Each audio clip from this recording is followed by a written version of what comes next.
ದನಗಳು ಸಿಕ್ಕಾಪಟ್ಟಿ ಬರ್ತವೆ, ನಾಯಿಗಳು ಬರ್ತವೆ.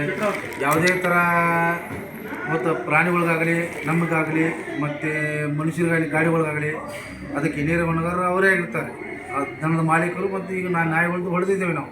ಸುಮಾರು ನಾಯಿಗಳು ಆಚೆ ಹೋಗೋಕೆ ಆಗೋದಿಲ್ಲ. ಪ್ರತಿ ನಾವು ರಾತ್ರಿ 11 ಗಂಟೆ 12 ಗಂಟೆ ಕೂತು ದನಗಳು ಹೊಡಿತೀವಿ, ನಾಯಿಗಳು ಓಡಿಸ್ತೀವಿ.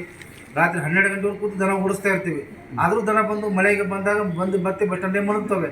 ಮತ್ತು ಆ ಟೈಮ್ದಲ್ಲಿ ಗಾಡಿ ಒಂದು ಯಾವುದೋ ಒಂದು ಬ್ರೇಕ್ ಡೌನ್ ಆಗಲಿ ಏನೋ ಆಗಲಿ ಬಂದಿರೋ ದನಗಳಿಗೆ ನಾವು ಹೊಡೆದು ಯಾವುದೋ ನಾವು ಸಂಬಂಧ ಇರೋದಿಲ್ಲ.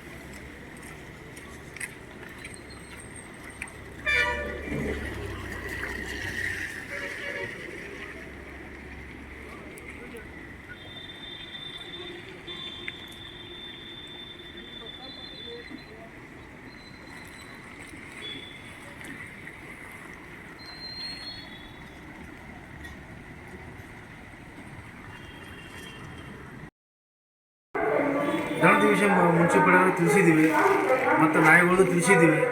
ಅದು ಯಾವುದಕ್ಕೆ ಸ್ಪಂದನೆ ಮಾಡಿಲ್ಲ. ಮತ್ತು ಅಲ್ಲಿ ಹೆಚ್ಚು ಕಡೆ ನಮ್ಮದು ಆ ಕಡೆ ಮೂರಿಗೆ ಹೋಗ್ಬೇಕಾದ್ರೆ ಔಟ್ ಆಗೋ ಗಾಡಿಗೆ ಇದನ್ನು ಹೇಳಿದ್ವಿ, ಒಂದು ಹೊಂಡ ಬಿದ್ದಿದೆ ಅಂತ, ಕಟ್ಟಾಗಿದೆ ಅಂತ ಹೇಳಿದ್ವಿ. ಇದನ್ನ ವಿಷಯ ಘಟಕ ಮುಗಿಸಿದ್ವಿ.